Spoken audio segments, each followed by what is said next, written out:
Use Newton's method to estimate one real solution of the function f of x is equal to x cubed plus 3x plus 1 equals 0. And we want to start with x naught is equal to 0 and find x sub 2. So let's think about what is given here. We have our function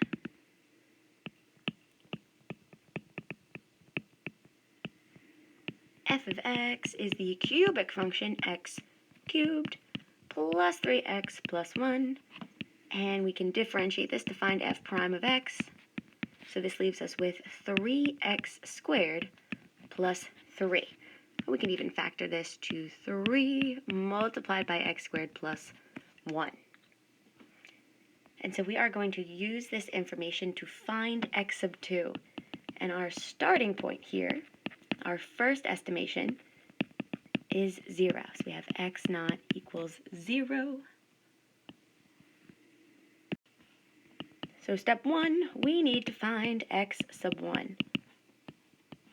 So we know by Newton's method that x sub 1 is defined as x naught minus the function evaluated at x naught divided by the derivative of the function evaluated at x naught. So this will be 0 minus f of 0 all divided by f prime of 0. And so we are ready to go ahead and start finding this first approximation. So let's see, if we evaluate our given function here at 0, we have 0 cubed plus 3 times 0 plus 1, which is just 1. We have the derivative of the function evaluated at x naught, which is 0. So we have f prime of 0 is going to be 3 multiplied by 0 squared plus 1. And 3 times 1 leaves us with 3. So we're ready to find x sub 1, our first approximation. So this is 0 minus f of 0 all divided by f prime of 0. So I have minus 1/3. So we have x sub 1 is negative 1/3. And we can now use this first approximation to find x sub 2. So here we go. Step 2, find x sub 2. And using Newton's generalized formula, we know that x sub 2 is x sub 1 minus the function evaluated at x sub 1, all divided by the derivative evaluated at x sub 1. So this is negative 1/3 minus f of negative 1/3, all divided by f prime, of negative 1/3. And we're ready to go. So let's evaluate our given function at minus 1/3. So this is negative 1/3 cubed plus 3 multiplied by a negative 1/3 plus 1. So we have minus 1 over 27 minus 1 plus 1. So we are left here with just a negative 1/27. Doing the same thing for f prime at 1/3. This is equal to, so we have 3 on the outside multiplied by a negative 1/3 squared plus 1. So this is 3 multiplied by 1/9 plus 1.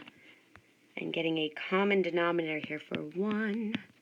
We'll multiply the top and bottom there by 9, which gives us 3 multiplied by 1/9 plus 9/9. So we have 3 multiplied by 10/9, which simplifies to 10/3.